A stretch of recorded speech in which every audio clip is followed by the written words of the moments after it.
How'd you even get into comedy in the first place? Like, what's the background? And I know you're from like Central PA too. Central PA.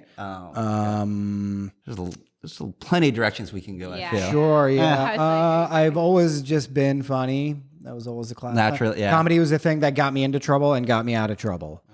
You know, so that's in school. You know what I mean? I'm just always getting into trouble, but I was very liked because I was funny. Okay, you know? so you're like the funny guy. I was always just really funny among my friends. I was the funny guy. My parents, when I was like 5 years old at the end of these like Indian parties and it's late and they're all out, they're done drinking or whatever, they'd call me out and be like, hey, do an impersonation of Oh my God. do Pat Sajak from Wheel of Fortune or whatever, do the commercial voice or whatever. And just come out and do it, you know? And I also used to do other stuff then too. Like I remember when I was like, when I really understood that I was funny was when I was maybe like 9 and I had gotten a like recording device. I'd gotten like a boombox type thing, you know? Is that when you do the cassette thing? Yeah. Yeah. The cassette thing. Yeah. I was young.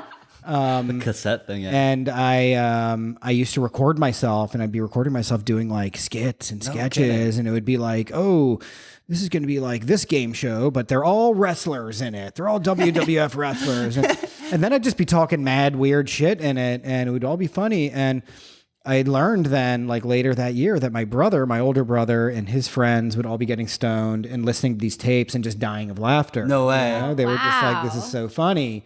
And I was like, yeah, I'm the shit. You know, I got these older kids liking my stuff and like, hell yeah, you know? And you know, then they started giving me like weed and cocaine and uppers, downers, fentanyl. Jesus. Yeah, What had a real happens rough in period. Pennsylvania? Had a real rough period. There. No, I'm just kidding. It was all great. None of that actually happened, except for the wholesome stuff with the tapes and all that. And also, I grew up in a very.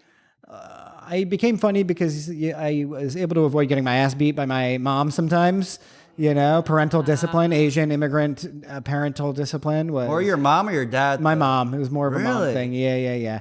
With Indians, that's how it is. It's the mom. The moms will come home. Really? Yeah. Okay. Oh, Koreans is definitely the dad in general. Okay, yeah, that's what I've heard. Yeah. I've heard I that. got the belt, so like I don't know, like being Spanish, like. Yeah, okay. Yeah, you got the belt. Yeah. I used to get hands a lot. More of a hands kind of family too. Hairbrush. Hairbrush? Hairbrush, but also with Indian moms, it would also be a chappal, which is like a leather sandal. Oh yeah. You know, Chapleta in Spanish. there we go. or the wooden spoon, because you know they're in there cooking up some spicy curry dishes. You know, and I remember one time my mom tried hitting me with a belt, and I was like, "Wow, my mom is finally an American now. Finally, assimilation complete." You know. Oh man. But it would be wild shit. You know, we'd be like Tom and Jerry. I'd be running around the house away from my mom. And I'd get on the bed and I'd just start doing something funny and she'd laugh and she'd just be like, this is stupid. And, you know. Oh, wow.